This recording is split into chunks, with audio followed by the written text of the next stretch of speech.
Disclaimer. This video is for entertainment purposes only. Do not attempt this at home. Vitiated how to will not be responsible because you decided to be a cheap ass and not hire a professional. On with the show.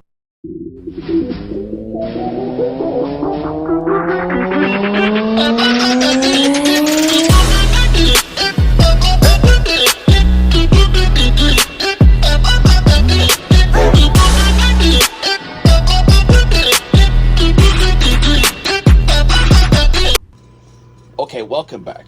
We are talking about the COSORi 13 quart, 13-in-1 air fryer little dinky oven, and using it in an RV. I don't know what I'm going to title this. I'll think about it. But here's what I've discovered. It's not running right now because I'm making this video, but as soon as I stop making this video, this bad boy gets turned on. And if you kind of look at the reflection there, I made sure that vent stayed open, so the hot air from the back of this goes out that way. When you see the positioning of it, you need quite a bit because this is paper. And with this being on, you don't feel no heat here whatsoever because it sucks it all out there perfectly. And these little nodules on the back of this here, you're supposed to be able to scoot it up close to the wall. Don't you ever do that in a travel trailer, because just where it's at from right there, this is warm. It's not hot, but it's warm. When I turn that fan on, the exhaust fan, you can't feel it at all. It's cool as can be. So what you need to do, figure out what breaker or what bus that your microwave plug is on and what bus your ACs are on. Like my two ACs are on the same bus line as this, so I can't run the one in the bedroom. I can run the one in the living room and the ceiling fan and this, and that's all I can run. But that's all it's on that bus anyway, so that is fine. The light behind me is on a different bus, so take in consideration when you turn this fan on, the air is going to be sucking from somewhere.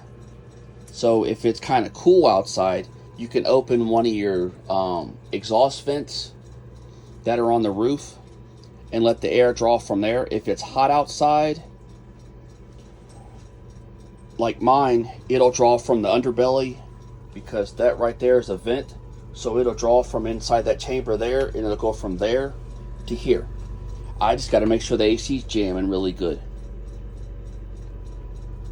And you can't run nothing else, because it's going to be, right now it's 74 degrees right now, right where I'm standing.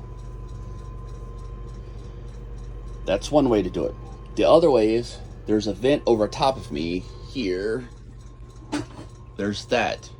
But since it's raining outside, that's why I'm jamming it. I can't open that unless you have a cover for it. I don't have a cover for it, the type of cover that's automatic to where it keeps the rain out. I don't have that just yet, so there's that. So that's what I do with that. I have the I had the vent in the bathroom, so that way it would suck from in there to in here, but then it started pulling the cool air from my bedroom in here, so I quit that.